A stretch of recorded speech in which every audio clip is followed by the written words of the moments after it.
50,000 रुपये सानुग्रह अनुदान दिलं गेलं आणि 1 लाखाची मागणी असताना 2 लाखापर्यंत आपल्याला कर्जमाफी देण्यात आली।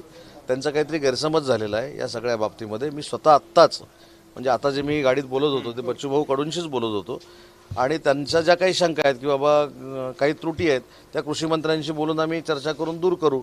परंतु त्यांनी मुख्यमंत्री महोदयांबद्दल आणि उपमुख्यमंत्री महोदयांबद्दल जी अपेक्षा व्यक्त केलेली आहे ही त्यांची वैयक्तिक अपेक्षा आहे आणि म्हणून शिवसेनेचा मंत्री म्हणून या सगळ्या प्रक्रियेमध्ये मी अनेक दिवस असल्यामुळं जी शेतकऱ्यांची कर्जमाफी झालेली आहे ही शेतकऱ्यांच्या मागणीप्रमाणे झालेली आहे आणि 100% शेतकरी जे पात्र आहेत त्यांना ही कर्जमाफी मिळणार आहे आणि सानुग्रह अनुदानासाठी जे शेतकरी पात्र आहेत त्यांना देखील हे सानुग्रह अनुदान मिळणार आहे। पण प्रताप सरनाईक म्हणा किंवा इतरही आपले नेते म्हणतात एकनाथ शिंदे यांनी मुख्यमंत्री झालं पाहिजे।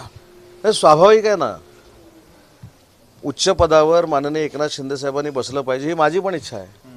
मग ते मुख्यमंत्री पद आपलं उच्च पद आहे तर त्याच्यामुळे जशी भाजपाच्या कार्यकर्त्यांची इच्छा असते की देवेंद्रजींनी मोठ्या पदावर बसलं पाहिजे, मुख्यमंत्री झालं पाहिजे, तसं मी देखील शिवसैनिक म्हणून देखील माझी इच्छा आहे ना की माननीय एकनाथ शिंदे साहेब हे सगळ्यात मोठ्या पदावर बसले पाहिजे। त्याच्यामध्ये वावगं असण्याचं काय कारण आहे? परंतु लोकशाहीमध्ये जे काही निर्णय झालेले आहेत त्याच्यामध्ये स्वतः एकनाथ शिंदे साहेबांनी पुढाकार घेतला आणि पुन्हा एकदा महायुतीचं सरकार आलेलं आहे। पण आशिष शेलारांना रुसलेलं दिसत नाही। ते म्हणतात की शिवसेनेनं नियंत्रण ठेवावं बच्चू कडूंवर आणि जे गैरसमज आहेत त्यावर एकनाथ शिंदेंनी भाष्य करावं। नाही, मी काय सांगितलं की स्वतः मी या संदर्भामध्ये शिंदे साहेबांशी देखील चर्चा केली, मुख्यमंत्री महोदयांशी देखील आत्ता अर्ध्या तासापूर्वी चर्चा केली आणि त्या दोघांशी बोलून बच्चूभाऊंना ज्या काही सूचना करायच्या होत्या, ज्या काही गोष्टीच्या विनंती करायच्या होत्या मी स्वतः शिंदे साहेबांनी सांगितल्यामुळं त्यांना त्या विनंत्या केलेल्या आहेत। Okay, thank you.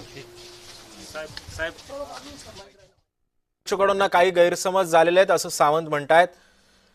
सोबतच शेतकरी कर्जमाफीवरून बच्चू कडूंनी जे काही विधान केलं त्या संदर्भामध्ये उदय सामंतांनी आता प्रतिक्रिया दिली आहे।